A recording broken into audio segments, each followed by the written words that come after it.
அனைவருக்கும் வணக்கம். மேசராசினியர்களை பொறுத்த வரைக்கும் தானத்தில் சிறந்த அன்னதானம். இந்த அன்னதானத்தை மேசராசினியர்களான நீங்கள் செய்வதன் மூலமாக அளவற்ற யோக பலன்களை பெறக்கூடிய ஒரு தருணமா இந்த தானம் உங்களுக்கு அமைய இருக்குதுங்க. அது மட்டும் இல்லாம முருகப்பெருமானுக்கு உகந்த நட்சத்திரம் கிருத்திகை. ஒவ்வொரு மாதமும் இந்த நாளில் முருகப்பெருமானை நினைத்து வழிபடுவார்கள். அன்றைய தினம் விரதம் மேற்கொள்வதால் முருகனின் அருள் கிடைக்கும் என்பது ஐதீகம். அன்றைய தினத்தில் முருகன் கோவில்களில் விசேஷ ஆராதனைகள் நடைபெறுவது வழக்கங்க. அன்று வீட்டில் வள்ளி தெய்வானை சமேத முருகப்பெருமான் படத்தை வைத்து மாங்கனி நைவேத்தியம் படைத்து கவச பாராயணம் செய்ய வேண்டும். மேலும் கந்தனுக்கு பிடித்த கந்தரப்பம் பருப்பு பாயாசம் நிவேதனம் செய்து வழிபட்டால் 12 கரங்களை கொண்ட வேலை வரங்களை அளித்தருள்வான். இந்த நாளில் அன்னதானம் செய்வது மேலும் நல்லது. இதனால் அளவற்ற நன்மைகள் நமக்கு மேலும் கிடைக்கும் என கூறப்படுகிறது. இவ்வாறு அன்னதானம் நாம் செய்வதன் மூலமாக குடும்பத்தில் ஏற்பட்டு வரும் இன்னல்கள், தேவையில்லாத சண்டை சச்சரவுகள்,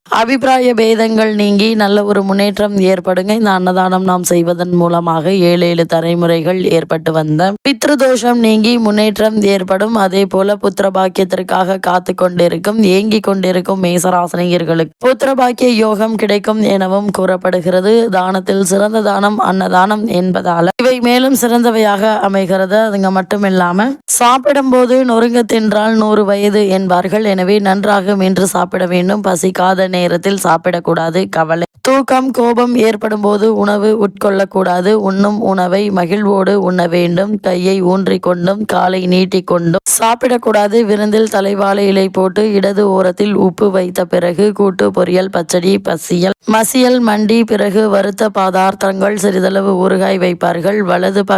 வலது கை பக்கம் உள்ளதெல்லாம் நாம் கூடுதலாக சாப்பிட வேண்டும். அவை அனைத்தும் உடலுக்கு ஏற்றுக்கொள்ளும் உணவாகும். இடது கை பக்கம் உள்ளதெல்லாம் எண்ணெய் சேர்த்த பதார்த்தம் என்பதால் குறைவாக சாப்பிட வேண்டும். உணவில் சிறிதளவு நெய் சேர்ப்பது நினைவாற்றலை அதிகரிக்க செய்யும்.